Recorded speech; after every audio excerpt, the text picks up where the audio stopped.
ইসলামের দৃষ্টি ও চোখের পর্দা একটি গুরুত্বপূর্ণ বিষয়।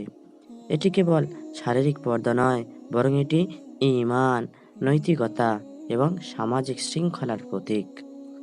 আল্লাহ সুবহানাহু ওয়া তাআলা বলেন, মুমিন পুরুষদের বলো, তারা তাদের দৃষ্টি নিচু রাখুক এবং তাদের যৌনাঙ্গ রক্ষা করুক, এটা তাদের জন্য পবিত্রতা।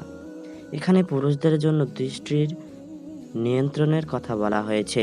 দৃষ্টি নত রাখলে একজন মুসলিম আল্লাহর প্রতি তার আনুগত্য প্রকাশ করে। নারীদের জন্য দৃষ্টির নিয়ন্ত্রণ অত্যন্ত গুরুত্বপূর্ণ।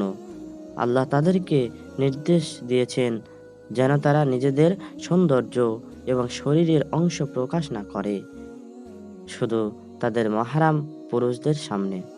আল্লাহ সুবহানাহু ওয়া তাআলা তার পরের আয়াতে বলেন, মুমিন নারীদের বলো, তারা তাদের দৃষ্টি নিচু রাখুক এবং তাদের যৌনাঙ্গ রক্ষা করুক এবং তাদের সৌন্দর্যের কিছু অংশ প্রকাশ না করুক, তবে যা স্বাভাবিকভাবে দৃশ্যমান। চোখের পর্দা সমাজে শৃঙ্খলার বজায় রাখতে সাহায্য করে। এটি সামাজিক সম্পর্কগুলোকে সততা এবং সম্মানের সাথে পরিচালিত করতে সহায়তা করে। চোখের পর্দা শুধু একটি বাহ্যিক বিষয় নয়, এটি ব্যক্তিগত শান্তি, আত্মবিশ্বাস এবং ঈমানের চর্চা।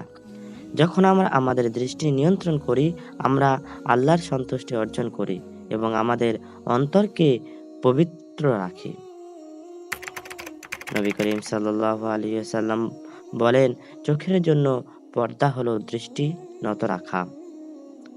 চোখের পর্দা কেবল একটি শারীরিক পদক্ষেপ নয়, বরং এটি আমাদের অন্তরের পরিশুদ্ধি এবং আমাদের সামাজিক ও আধ্যাত্মিক উন্নতির জন্য এক গুরুত্বপূর্ণ মাধ্যম।